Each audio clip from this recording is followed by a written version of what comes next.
Hi guys, let me show you something. This is what we call in Russian консервы, canned goods. In Kremlin slang and on Russian state TV, though, консервы means canned Putin, pre-recorded meetings that are released later as if they just happened. This means that even when the Kremlin announces where Putin supposedly is, it is often impossible to know whether he is really there on that particular day and with that specific person. The existence of such canned footage has been known for a long time, so that part is not new.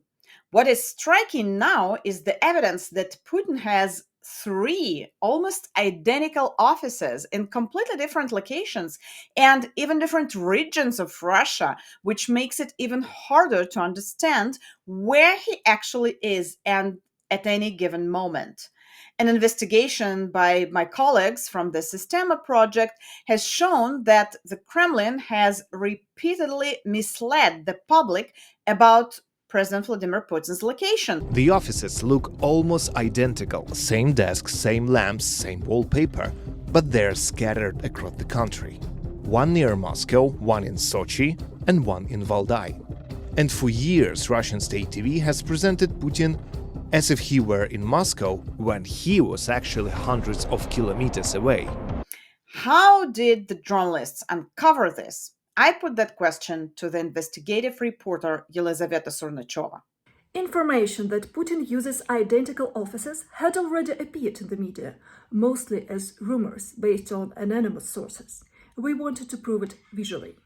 We started by looking at few dozens randomly downloaded photos of one office and noticed that certain details differed between them.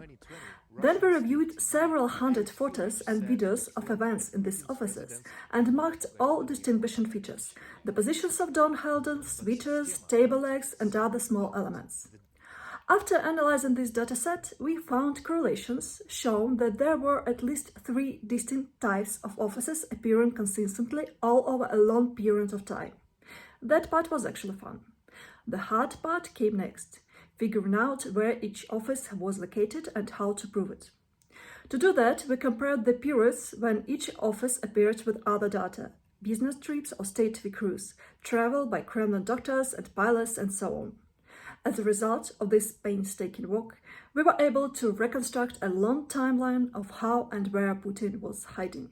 And here is another interesting detail. In 2020, after the Russian outlet prior Here is another interesting detail. In 2020, after the Russian outlet project first reported that Putin had two very similar offices at Novoogarevo and Bocharov Ruchey, his press secretary Dmitry Peskov dismissed the story as inaccurate and claimed there were no identical offices.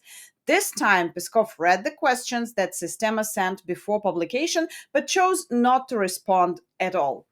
Some of you might say, what's the big deal? He's the president of a large country, he has enemies, so of course he can take some extra security precautions. But why does it matter that Putin has several identical offices? What does this detail reveal about how he operates or how he wants to be seen?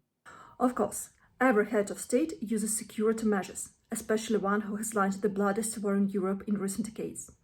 But what's striking is that he began using these extreme measures long before the full-scale invasion. All these twin offices came back to the period when he was waging a proxy war in Donbass, a war that Russia officially denied participating in. This tells us that even when he felt unsafe, not from domestic threats, but from the West, because what are secret relocations between residences essentially? They are the fear that a missile might hit your house. And we can see that he has been living with this fear for the past 10 years. The second thing is that it shows us how Russian bureaucracy changed. If early it followed some basic rules and some institutional behavior, now the system literally works as and operates as when, where, and how it's convenient for Putin. I also asked Elizaveta what surprised her the most while working on this investigation. I wouldn't call it surprising, but there was an episode that genuinely angered me. In 2018, a major fire broke out in the Russian city of Kemerovo.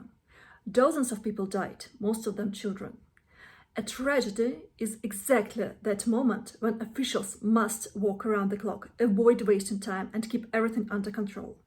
And at that very moment, Putin has a meeting, including everything about the strategy, but for reasons only him knows, he forced them to secretly fly to his residence in Valdai.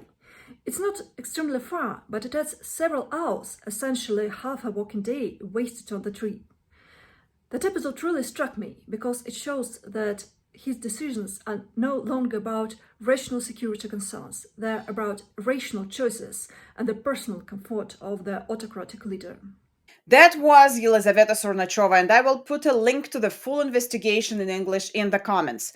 What does this story tell us, my dear followers? It's yet another piece of evidence that everything in Putin's Russia is built on lies.